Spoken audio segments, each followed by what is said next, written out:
हाँ, तो जो आयोजक हैं उनके ऊपर कड़ी कार्रवाई की जानी चाहिए।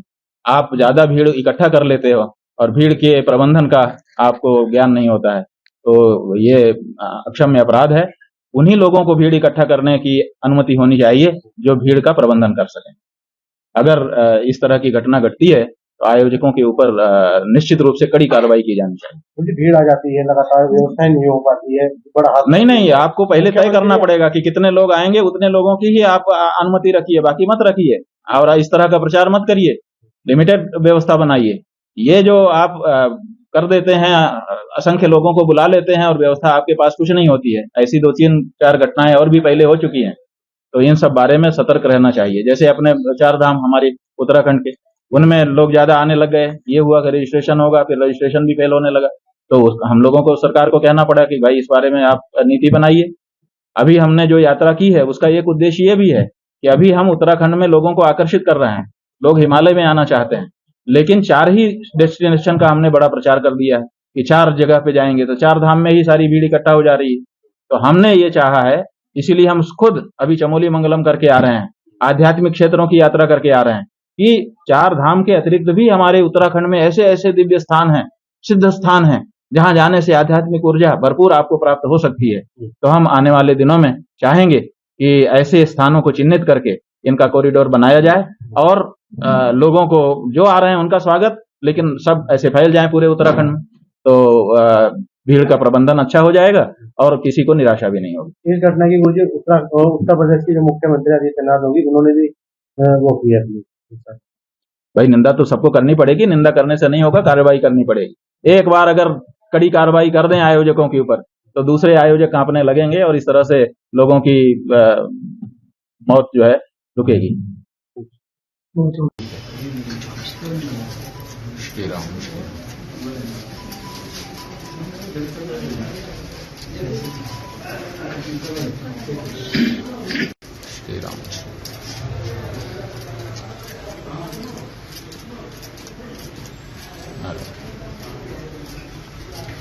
चलो आप, ये हमने देखा, रास्ते में हमको बच्चों ने दिखाया, वो कह रहे हैं कि मैं पूरे हिंदू को नहीं कह रहा हूं और नरेंद्र मोदी या भारतीय जनता पार्टी ये ही पूरे हिंदू नहीं है। अगर मैं भारतीय जनता पार्टी के लिए कोई बात कह रहा हूं तो उसको हिंदू समाज के ऊपर नहीं थोपा जाना चाहिए। तो हम समझते हैं कि ठीक है, उन्होंने ये बात तो स्पष्ट ही कर दी कि हम पूरे हिंदू समाज के लिए नहीं कह रहे हैं। और दूसरे, उन्होंने शिव जी का चित्र दिखा करके ये बताया कि वो क्षमाशील हैं और कठिनाइयों में भी दृढ़ रहने की प्रेरणा उनसे हमको मिलती है।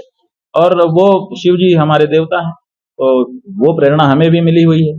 जो हिंसक है सर्प, वो भी हमारे गले में लिपटा रहता है, हम उसको भी नहीं छेड़ते, उसको भी नहीं मारते, तो दूसरे को क्या मारेंगे।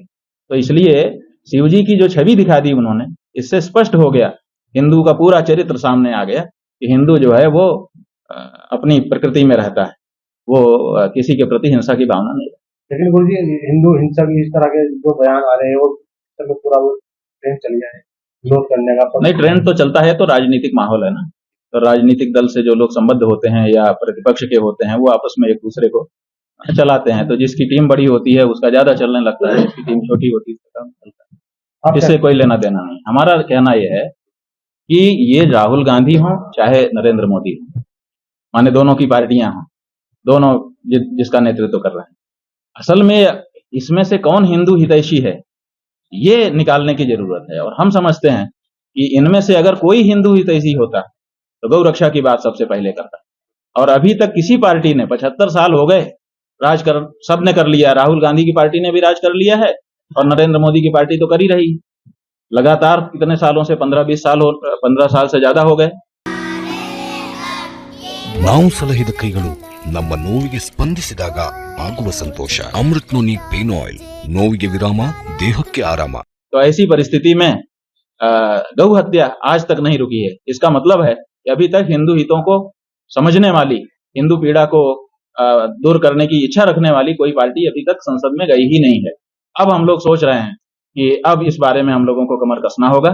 अगर यह अंतिम मौका है जो नई संसद बनी है उसके लिए, ये लोग गौ रक्षा का बिल ला करके गौ हत्या को रोक दें, नहीं तो हिंदू, सच में भारत का हिंदू अब कमर कसने वाला है कि अब हम ऐसे हिंदुओं को ही संसद में भेजेंगे जो सबसे पहले वहां जाकर के गौ रक्षा का काम करेंगे। तो ये इनके पास मौका है, चाहे तो ये गौ रक्षा का बिल ला करके उसको पास करें ताकि हम इनको हिंदू हितैषी समझें, और नहीं तो हम जान चुके हैं कि इनमें से अभी तक किसी ने परीक्षा पास नहीं की है, ये कोई हिंदू हितैषी नहीं हुए।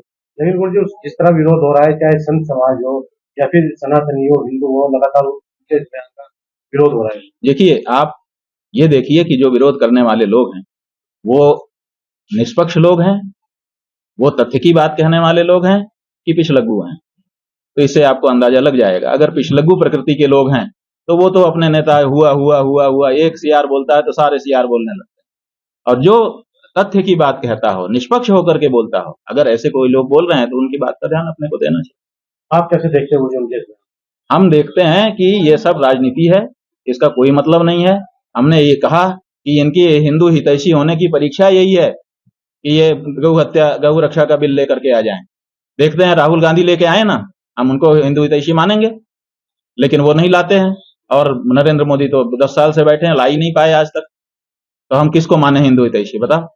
लगातार अन्य मुद्दों पर चर्चा हो रही, चाहे नीट हो, मोदी चाहे नहीं, वो भी समस्याएं हैं हमारे देश की, की, चर्चा होनी चाहिए। वो सब हमारे देश की समस्याएं हैं। हर समस्या पर वहां चर्चा हो, इसमें हमें कोई बाधा नहीं है। बच्चे तैयारी करते हैं और जब परीक्षा देने जाते हैं और पता चलता है पेपर लीक हो गया तो बहुत उनको ठेस लगती है, इसलिए वो सब भी चर्चा का विषय है। लेकिन जो हिंदुओं के लिए सबसे बड़ी पीड़ा है वो ये कि हमने जिसको मां कह दिया उसको काट के उसकी बोटी बेची जा रही है।